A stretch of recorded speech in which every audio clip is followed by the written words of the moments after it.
বাংলা কোরআন শরীফ পড়া হারাম। কি হারাম? বাংলা কোরআন শরীফ পড়ার তো কি হারাম। যেমন একটা উদাহরণ দেই, যেমন আলা, আল শব্দের অর্থ হলো নিয়ামত, আর আলা শব্দের অর্থ হলো উপরে। আর আলা যিনি সবচেয়ে বড়, যিনি সবচেয়ে বড়। বাংলা লেখলে কি লিখবেন? সবটা লিখবেন আলা, সব কিছু কি লিখবেন? আলা লিখবেন। কারণ আপনি যখন বাংলা উচ্চারণ করতেছেন তখন আলার উচ্চারণ আলা, আলার উচ্চারণ আলা, তাহলে অর্থের মাঝে ডিফারেন্স হয়ে যায়। সুবহানা রব্বিয়াল আলা, এখন যদি আপনি বলেন সুবহানা রব্বিয়াল আলা, নামাজ হবে? আবার যদি বলেন সুবহানা রব্বিয়াল আলা, সরায়া দেয়া পড়েন, আরবি আইনের উচ্চারণ নাই। কেউ যদি আরবি যেন আইন, গলার টিফা দেয় আইন, এই আইনের উচ্চারণ বাংলা পাওয়া যায় না। এখন যদি অতি শিক্ষিত যারা আছেন, যেন আমরা তো আরবি পড়ছি না, অসুবিধা নাই, আমরা বাংলা পড়ব, তে বাংলা আলা শব্দের অর্থ হলো উঁচু, উঁচু বা বড়, আর আলা শব্দের অর্থ হলো নিয়ামত। রাত আর দিন পার্থক্য। কি বলেন? রাত আর দিন পার্থক্য। অনেকে দেখা যায় যে হুজুর সন্তানাদিকে বাংলা আরবি পড়াইছি না, অসুবিধা নাই, আমার সন্তান বাংলা পড়বো, আমার সন্তান খুশি, আমার সন্তান কি বাংলা পড়ে এই জন্য খুশি, বাংলা পণ্ডিত।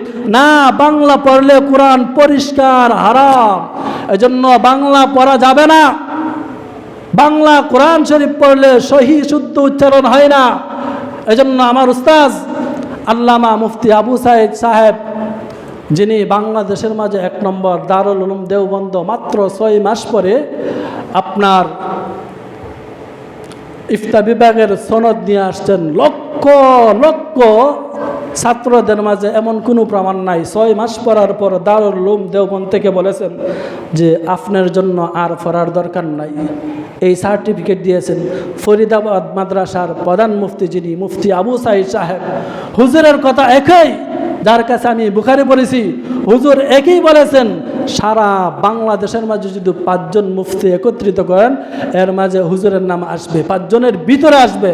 এত বড় আলেম, এত বড় আল্লাহওয়ালা, এই হুজুর বলেছেন যে কোনো অবস্থাতেই বাংলা পড়া কোরআন শরীফ চলবে না, আরবি শিখতে হবে। কেননা আরবি তো সহজ, আল্লাহ তাআলা বলে দিয়েছেন ওয়ারাত্তিলিল কুরআন তারতিলা। আমি আল্লাহ কোরআনকে সহজভাবে দিয়েছি, তারতিলভাবে তোমরা তেলাওয়াত করো, কোরআন শিখো। 1 মাস 2 মাস 3 মাস, 3 মাসের ভিতরে দেখবেন কোরআন শিক্ষা হয়ে যায়। কিন্তু নাফরমান বান্দা সব কিছু শিখতে পেরেছে, কোরআন শিখে না। এই জন্য কোরআন আপনার বিপক্ষে মামলা করবে। কোরআন যদি মামলা করে কেউ রেহাই পাবেন। আল্লাহ পাক রব্বুল আলামিন আমাদের সবাইকে কোরআন শিক্ষা করার তৌফিক দান করুন। সবাই কোরআন শিখবে।